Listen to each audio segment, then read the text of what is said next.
Country star Jason Aldean had just started to sing about how some days are tough when the audience heard a strange noise. It wasn't a boom, boom, boom, more like clack, clack, clack. That's Angelica Soto. Her friends call her Helly. She was at the annual Route 91 Harvest Festival in Las Vegas with her best friend, Carmen Alegria, on October 1, 2017, when they heard that weird sound. At first they thought it was fireworks to mark the end of the weekend-long festival. Helly said, So everybody kind of looked up and was waiting to see, the sparkles. And there wasn't any. And so we were like, okay, interesting. Maybe it was just somebody driving by. I don't know. We couldn't figure out what it was. Then they heard the sound again, and Helly felt her left arm start to burn.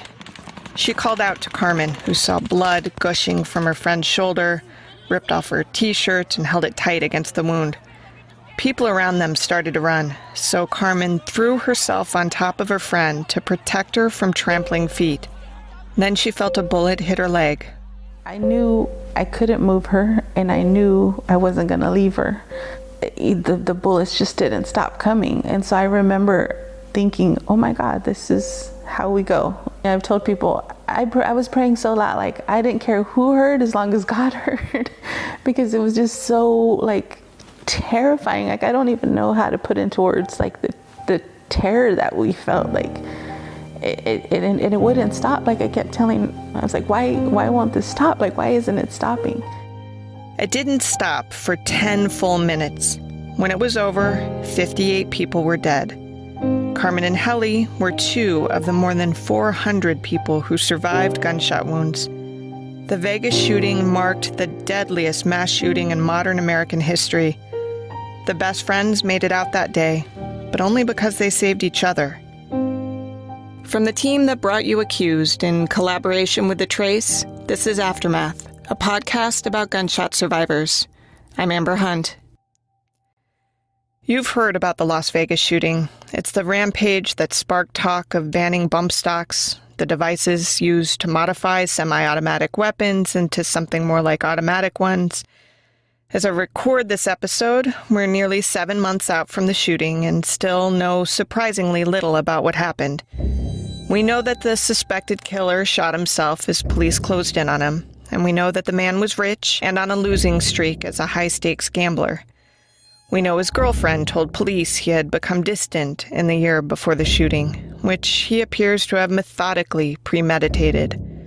One of his doctors told investigators he thought the man, named Stephen Paddock, might have had a mental illness, but Paddock refused to discuss the possibility and declined medication to treat anything more than anxiety. Why he did what he apparently did is still a mystery, which aggravates Helly and Carmen, who desperately want to understand what led a 64-year-old man to open fire on a jubilant crowd of 22,000 concertgoers. You start to wonder and you start to think, and you're just and that's probably the worst thing you can do after something like this is think and start to think about all the stuff that could possibly have been why. And I think that's one of the biggest things out of this that pisses me off is that we don't know why. Why would you do this to these two people, young people? One of the girls from here, she's 20 years old, just started living her life, and There were families there. There were husbands and wives with strollers. There were the people in wheelchairs. The 70-year-old couple that we had met, at the Hard Rock. It's hard to understand why someone would do something like this. So you might have noticed 2 voices there. Or maybe you didn't, because Carmen and Helly are so connected, they even sound a bit alike. We interviewed them together for this episode for a reason. The 2 are inseparable. They're both about the same age. Carmen is 41, Helly 39, and they've been best friends for 15 years. They're so close, in fact, that Carmen's brother Danny describes them as... they're like sisters. I can't even say like sisters. They are sisters. They just... They're almost married, to be honest. Think of, your significant others and how close you are with them. That's how they are. Carmen and Helly are not married, to be clear. Life would be easier, they say, but alas. Because they're always together, it isn't surprising that they went to Vegas together that weekend.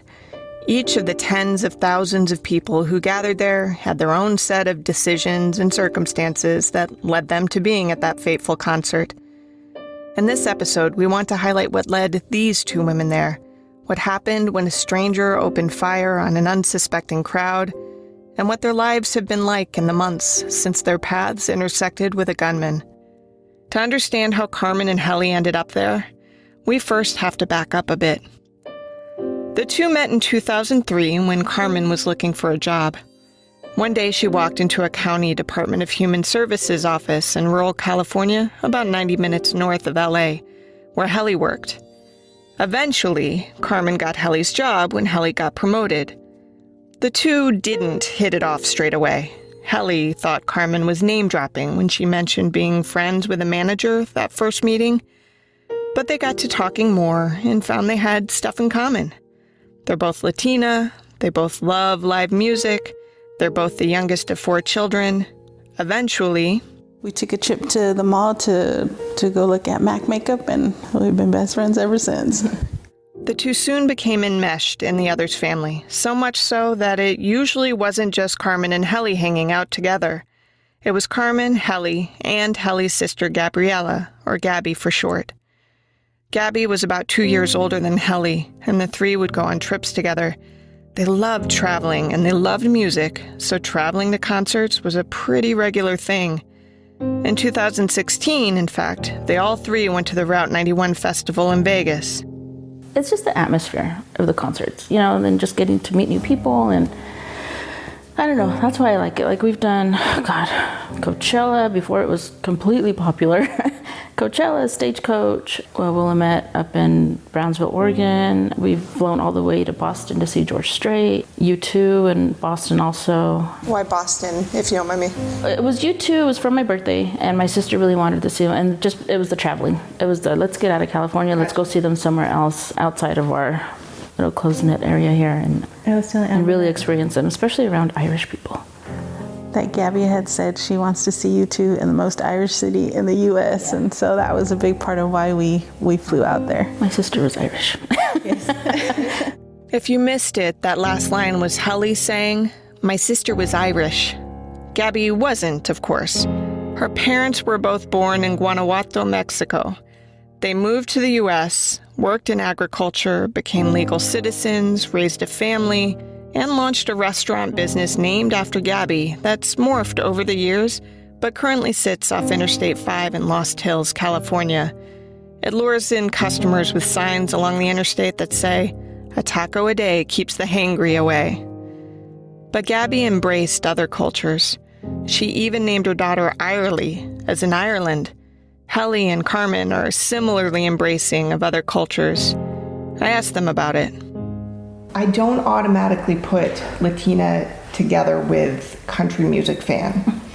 Am I alone in that? Is that naive of me? No, and if you go to our restaurant, you'll find that that's predominantly the music that I play there too. And I've gotten a lot of why. Because that's the music I like. You know, they're technically in Spanish, they're called rancheras. And it just translates, you know, they're in English. So it's the same type of, you know, music, the broken heart, my woman left me, my, you know, my big truck is gonna run over something. So, you know, it's all the same, to me anyway. And I just like it. Helly and Carmen bought tickets for last year's Route 91 festival in the winter, but Gabby wasn't going to attend. She was pregnant with her second child, which made what happened June 6, 2017, all the more tragic.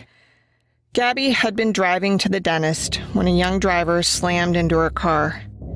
Medics arrived, and it didn't seem at first that Gabby was all that hurt. She was talking and told emergency responders that she was just stuck inside her car. She was green tagged, medical terminology meant to designate her as walking wounded. In other words, hurt, but not seriously. In reality, though, her seatbelt had wrapped around her like a tourniquet, and as soon as medics cut Gabby free, she began to bleed out. She died at the hospital. The baby, with whom she was 7 months pregnant, didn't survive. Gabby was a high school teacher, and her death hit the whole community hard. For those who knew Miss Soto, they say her smile, laughter, and positivity lit up any room. She was an inspiration for everybody. She was a role model. She was just such a great teacher. She was amazing. Well, school officials say they plan on naming the school garden after Gabriela Soto in her memory. Soto leaves behind a 2-year-old daughter, boyfriend, and her 4 sisters. Reporting in studio, Suzette Reynoso, Eyewitness. For Helly and Carmen, the loss was incomprehensible. Gabby died less than 2 miles from Carmen's home. It was such a mundane appointment going to the dentist, and to lose her life in such a pointless way. They struggle with it. Gabby just had this flair for high school kids. They just flocked to her, and it was just her personality. Just like most people flocked to her, she just had this amazing personality that it just attracted you to her. And that's why I think her death was such an impact on all those students, just because she was making such a difference in their lives. Sorry. No, I'm sorry. No. I can talk about it, then I can't. She's just been on my mind a lot lately. Sorry, and I'm a very ugly crier. Oprah would be proud. This might seem unrelated to the story we're telling, but it really isn't. I'm learning to not put the two together, but it's kind of hard not to. Well, and that's kind of the reason I'm asking is because when something traumatic happens, it doesn't happen in a vacuum. There are other things that have happened in your life that inform how you respond to. So that's why it's important to me. If we were able to pull out our other life experiences and just deal with this one thing, it'd be easier to talk about these kinds of situations. They were so raw from this loss that Carmen asked Helly if she wanted to cancel the Vegas trip. Helly said no. Gabby had been all about these types of trips. She would have wanted them to carry on. So the Vegas trip became symbolic of the 2 women moving forward, still with Gabby, but in a different way. Gabby was so heavy with us that weekend. And I get emotional. I'm not as emotional as Helly. I'm a crybaby. But, yeah. But for whatever reason that weekend, especially right before we were leaving, I kept thinking about Gabby and I just kept crying. The trip was as much to honor Gabby as it was to relax from the stress of having lost her. Their plan was just to let loose and party and, as part of that, drink. When they noticed an Irish pub in Mandalay Bay called Rira, a version of which they'd actually gone to in Maine with Gabby on one of their last big trips together, Carmen got excited. I was like, oh my God, Helly, it's Rira, so we made a point to go there and eat there and have some beers there and right before the concert and just, talk about Gabby and our experiences and stuff. So we felt her really, really strong with us that weekend. This was Sunday night, the final night of the 3-day festival. They've replayed it in their minds over and over. They remember the mundane, trying to decide what to wear the last night of the festival. Carmen ditched her white shirt and wore a Route 91 t-shirt she had bought that weekend. They both wore cowboy boots, though Helly's were new and quickly started to kill her feet. The 2 tossed back drinks at Rira, the -5 bar, the Hard Rock Cafe. At some point, Carmen managed to get Helly onto some of those flying swings like you see at amusement parks or county fairs, despite Helly being... I'm terrified of heights. One of the ways Carmen convinces her to face that fear ends up making for a macabre joke in hindsight. She said, "Don't worry, this is the scariest thing you're going to go through all night. This is the worst it's going to get." They laugh about that now, but it's dark laughter. The kind that comes when something's not funny, but you do what you have to survive. Helly and Carmen were at the Hard Rock Cafe chatting with a country music-loving couple in their 70s when they heard Jason Aldean take the stage. He was a big draw for the 2, in fact. Well, Jason Aldean was one of the main reasons that we went, because I love him. That was Helly at the end there, whispering, "I love him." So they made their way to the Las Vegas Village, which is basically a huge parking lot walking distance from their hotel in Mandalay Bay. It's a pretty central location near the MGM and Excalibur and Luxor hotels. Carmen and Helly had edged through the crowd to get closer to Aldine and found themselves next to a group of girls dancing so much that they started bumping into the people around them. The two decided to try to edge forward a little more to get out of the dancing girls' way. So they're inching forward and they're posting a few Snapchat videos, and then they hear that Clack, clack, clack. It wasn't a boom, boom. They awaited the sparkles in the sky, saw none, and heard the sound again. Helly screamed that her arm burned. When you hear a clack, clack, clack you're not expecting and you look around and no one's panicking, you dismiss it. It can't be gunfire. Wouldn't everyone be running away? That's when the second wave came, and that's when she grabbed my arm, and she grabbed my arm here on this side, and she's just like, Carmen, my arm. And I'm like, Helly, what happened? Like, what's wrong with you? And she was just like, my arm, it's burning. And I'm like, okay, like, how is it burning? Like, what happened? When Helly screamed out and said her arm was burning, Carmen was still thinking about fireworks. And in my mind, because we had just heard those shots, I'm thinking, okay, something like bounced up, like a firework bounced up and hit her. Like, I thought she had been burned or something, you know, a gunshot was nowhere near in what I was thinking. I kept trying to ask her, okay, Helly, but tell me what's wrong with you. Like, I don't know what's wrong with you. Then Helly pulled open her jacket, and Carmen saw blood. You might hear some rustling here. That's because she hits her microphone. And I was like, oh my God. So all I could think to do was I pulled my purse off and then pulled my t-shirt off to put the compress. And when I did that, that's when we went down to the ground, and I was holding the compress on her shoulder, and I started yelling for help, like, please, somebody help us. Because, you know, at that point we still didn't know, you know, what was going on. So I took my t-shirt off, I put it over her. Then that's when the rapid fire started, and you know, we were praying. I remember thinking, like, why isn't this stopping? Like, what's going on? Like, we just didn't know. She still didn't understand that her friend had been shot. But that clack, clack, clack was unrelenting, and people started to run. So Carmen threw herself on top of Helly to protect her from being trampled. While we're on the ground, people start running. At that point, people start running, and they start to trample her. And so I put my elbow up over her, and I'm just like pushing people off of us because people are just like landing on us almost. And I think she did get stepped on a few times. And so I'm like trying to push them off, and I did. I was like, you know, get the fuck off of us, you know, type thing. Just because people, at that point, everyone was in a panic, and they were just trying to get out of there. And then when I got shot, I didn't feel pain. I know she said I screamed out, but I didn't necessarily feel pain. I felt like an impact. I felt like something just hit the back of my leg. So I think because of what had originally happened to her, like since she was shot first and still not knowing what was going on, my adrenaline, you know, was so high. We're both on the ground, and she says she kind of just snapped out of it, because I knew I couldn't move her at that point, but I also knew I wasn't going to leave her, so we were just kind of there, you know. And so when she said, Carmen, you know, we got to run, that's when I told her, I said, I'm pretty sure I just got shot in the leg. And she's like, I know, girl, but we got to go. So we stood up, and my purse just barely slipped out of my hand. So I went to try to grab it again, and that's when she's like, no, just leave it, who cares? And that's when we started running. So there they were, two friends, both shot on the ground. Carmen began screaming a prayer. Lord Jesus, please watch over us. Like, send your guardian angels to take care of us. Like, I mean, it was just, I don't even know. I'm screaming that from the top of my lungs. Helly tried to will her brain to understand what the hell was happening.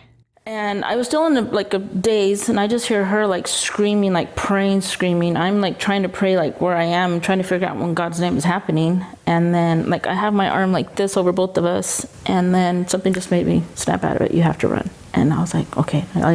God was like, Carmen, we have to run. She's like, I'm pretty sure I just got shot in the leg. I don't think I can. I was like, well, no, we're gonna go. We cannot stay here. We're gonna get killed here. Adrenaline kicked in, and with Helly pulling a limping Carmen, the two ran. Bullets fell like rain around them. It was unrelenting, they say. Videos on the scene surfaced on social media. The first peppering of gunfire began at the end of Jason Aldean's song, Any Old Barstool. He noticed it, he told reporters later, but like everyone in the crowd, he chalked it up to something else, a blown speaker maybe. Then he started singing When She Says Baby. The opening lyric, "Some days it's tough just getting up," is underscored by a barrage of gunfire too rapid to count. It took Aldine another full line before it sank in and he rushed from the stage. After Carmen and Helly started running, they spotted a set of cars and dove behind a little white one, where a couple was also seeking cover. The woman was a nurse and asked if they were hurt. And I said, I was shot in the leg and she was shot in the shoulder. And so when she checked my leg, she squeezed on my leg and like blood just shot out of my leg. So she told the guy who was with her, "Give me your shirt." And when she tied the tourniquet on me and she checked her and she just keep putting pressure. I was like, I think that's probably a flesh wound, but just keep putting pressure. So the guy who was with her was like, "Come on, we have to go. And then she was like, well, we need to help them. He's like, I know, but we have to go. And then he told us too, he says, you can't stay here. Keep running, but keep your head down. Once the tourniquet was on Carmen's leg, she couldn't run anymore. Helly begged her. She's like, "Come on, girl, we got to move." And I said, "Helly, I don't," like at that point I was feeling the pain and I said, I don't think I can walk. And she says, "If I have to drag you, I'm going to drag you, but we got to get out of here." And so she did. We linked arms again. And that's when we kind of hobble ran to the next set of vehicles. That's when a young man named Shane ran up to them. And he's like, "Who's been shot? Who's been shot?" And or like, we have, both of us have been shot. He says, "Okay, wait here. I'm going to go get a car." And he brought his pickup truck and he just kind of threw us in the back of the truck. This moment marked the end of Carmen and Helly's immediate danger, but they didn't know it. For all they knew, this man who just flung them into the back of his pickup truck was part of the attack. He kept stopping to pick up other injured people, a clear hero in hindsight. But at that moment, all Carmen and Helly knew is that bodies were being piled on top of them. Helly got claustrophobic and began to panic. That's when he started, moving forward, but he kept stopping. He would go and he would stop and he would go and he would stop. And we're just like, please just get us out of here. We just desperate to just leave. And at that point is when we started feeling bodies like landing on top of us. Oh my goodness. Yeah, so we got dogpiled and I'm super claustrophobic. Finally, they got to the hospital, where medics decided that Helly's injury was not a flesh wound. She was red tagged and Carmen was yellow tagged, meaning they deemed Helly's injury the more dire of the two. It also meant that the two inseparable friends had to be separated. Back home in California, news was just starting to trickle out that something was happening in Las Vegas. Concertgoers had been Snapchatting and tweeting during the concert, so word spread quickly through social media, and that soon made its way into the mainstream media.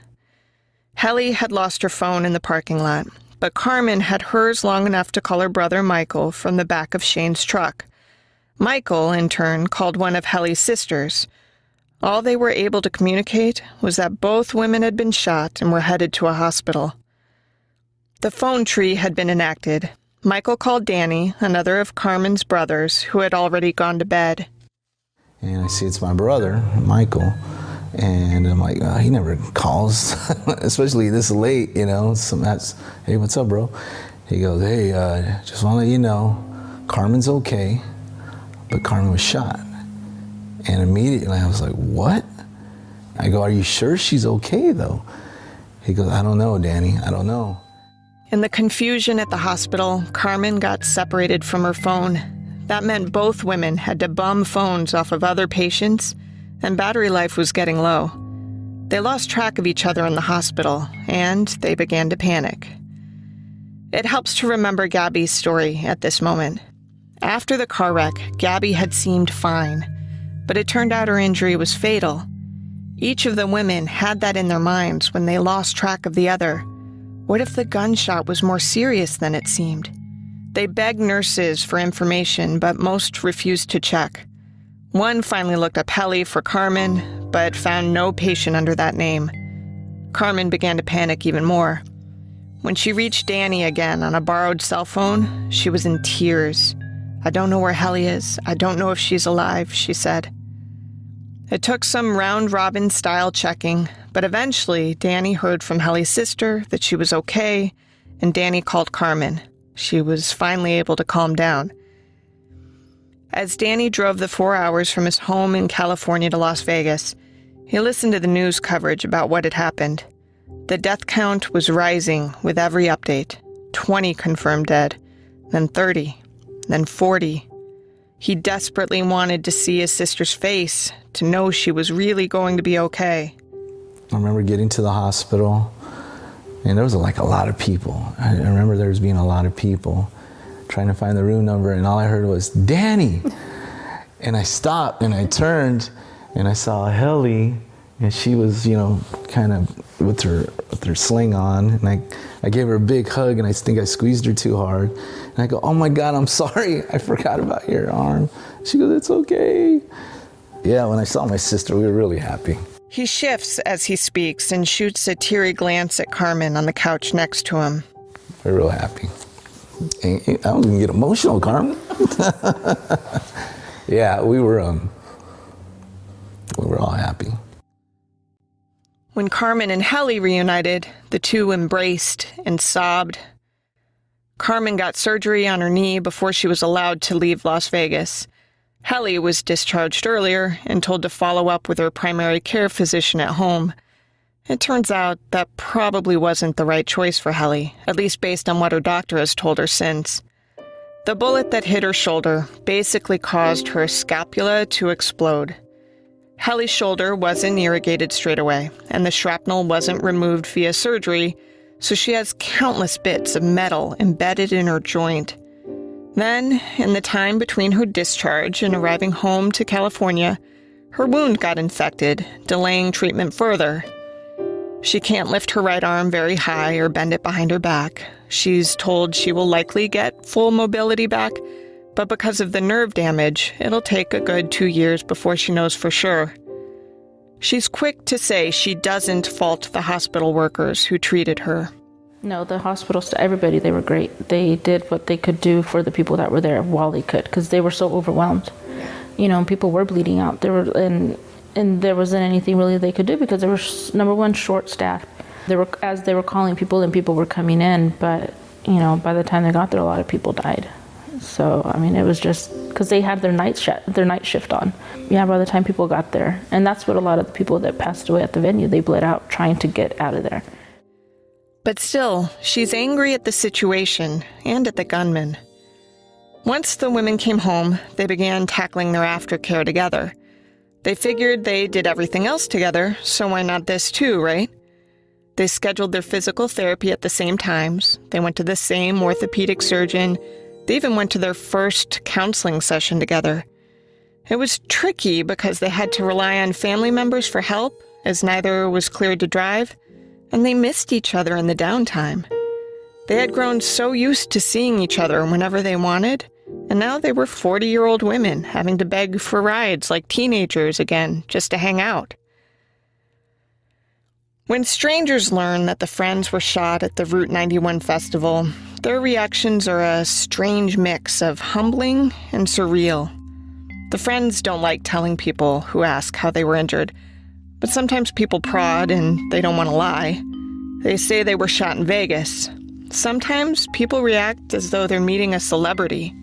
We were in Vegas, we got shot. Oh my God! And then people, they would ask to take pictures with us. They're like, oh my God, I never thought I would meet someone who was there. Like, I saw it on the news, but do you mind if we take a picture with you? Like, is it okay? There was an Army, he was retired. But yeah, he was a veteran who was just like, wow, I still can't believe, is it okay if I take a picture with you guys? And just like, kind of weird stuff like that. And that's the thing that, like with him too, he's like, you girls are the real heroes. And we're like, no, we're not. We weren't in there. We saved each other. But we were the ones that went back in and kept pulling people out. Number one, we couldn't. But those are the heroes. And I don't think being shot makes you a hero. It makes you a circumstance of a situation, and a very unfortunate situation. And I cannot willfully take that title, and I will not, because there are true heroes, like Shane, like the kid that drove us to the hospital, like the nurse that helped us, like, God, just all the doctors, the firemen, everybody that was there that did what they would normally do in their job, even though they were off duty. And the people that actually went back that weren't even public servants, but they just helped. Those are the heroes to me. Slowly, as the scars have been easier to hide from strangers, life has calmed down. Carmen was about to go back to work for the first time when we interviewed her. She's still a social worker. Helly manages one of the family restaurants, Gabby's Grill and Cafe, where I stopped for fish tacos while driving from Oakland to LA reporting for this project. Things are calmer, but that's not to say life is back to normal. Danny, Carmen's brother, noticed changes in his little sister right away. I think in the beginning I could tell that she was really scared about stuff, loud noises, just being around a lot of people. I could see it when people would come and visit, like a lot of her friends and other people. And I could see it, I could tell, just looking at her face. She was a little nervous, a little anxious. And I could tell she was breathing a little bit harder. She had a nervous smile. I mean, she's my sister, Both the friends are still jumpy. Loud noises are especially upsetting. When one relative set off fireworks to scare a friend who had fallen asleep in his car, Helly ran for cover. She didn't know it was a joke, and the last time she heard what she thought were fireworks turned out to be a semi-automatic rifle. Carmen says, Every time I get up and I take a step, I remember Las Vegas because I get that pain in my leg, and the other night in class, I was walking with some of my classmates, and one of them just took off way ahead of us, and she turned and she's like, "Oh my gosh, Carmen, I'm sorry, I didn't mean to just leave you." She's like, I forgot, and it's just, we can't forget. I can't walk as fast as I used to. I can't run like I used to. She can't, hopefully eventually, that's the goal. But as of right now, it's just this constant reminder, her every time she tries to lift her arm. I mean, it's with us that we can't, it's always going to be with us. Earlier, I mentioned how things don't happen in a vacuum. For Carmen and Helly, Gabby's death marked the beginning of a whole string of traumas. Gabby died with her unborn baby 4 months before Vegas. A few months after Vegas, Carmen's 10-year-old nephew, Danny's son, had a health scare that required sudden heart surgery. Then, just a week before our interview, Carmen and Helly were in a car together, one of the first times Carmen had been able to drive them anywhere, and they got slammed by a truck in an accident that re-injured Carmen's knee and gave them both whiplash. At first, they didn't even tell their families about the crash because they didn't want to re-traumatize everyone. But after a few days, they came clean. The car was totaled, but they're physically okay. I asked if they were starting to feel cursed. No, they said. On the contrary, in the aftermath, they feel blessed. They keep surviving. They're women of faith, they believe in God, and they believe both God and Gabby have been watching over them, even if they're not yet sure why. I do believe, because we're Christian and we believe strongly in that God will protect you in times like this. Why he took some people and not others, that's still a question that has plagued me since my sister. So, but I do believe that, there was divine intervention there, at least for us, because of how we came out, basically unscathed. Yes, there's damage, yes, but we're alive and we're functioning. Yeah, there's small scars, but you will eventually fade. The trauma maybe take a little longer, but, I really do believe that my sister somehow, I call her my guardian angel because I told my other sister that she put her Wonder Woman cuffs on and just blocked all those bullets from hitting us because they were raining down all around us and we didn't get hit again at all. And that's the thing that shocks me because we were some of the last ones out of there. We were easy targets. Easy. He could have easily killed us, but none of them hit us again. Next time on Aftermath. Not even 10 minutes, I heard boom, pow. So I'm like, wait a minute. If the sound was coming from that way, which I knew that Michael went down the street that way, I'm up here calling him are you shot? Because in my mind was telling me, no, he's not shot. He can't be shot. He had blood on his shirt. He had on some black Nike shorts. I remember that, and a white t-shirt, and his blood all over it. And I'm like, that can't be his blood. I mean, you just don't have the money to jump up and move into a better area, better schools and all that kind of stuff. I mean, you live in the city, you have to roll with it, whatever it is. Aftermath is the result of a partnership between the Cincinnati Enquirer, part of the USA Today network, and The Trace. It's reported by Amber Hunt and Elizabeth Van Brocklin, edited by Amy Wilson, and produced by Phil Didion and Amanda Rossman. Music is by Andrew Higley. Intern Brianna Rice assisted. Some episodes include additional sound courtesy of awesome local journalists. For full clip credits, go to our website. The podcast was supported in part by a fellowship from the Dart Center for Journalism and Trauma at Columbia Journalism School. For videos, photos, and more, go to aftermathpod.com. You can follow us on Twitter at AftermathPod or find us on Facebook.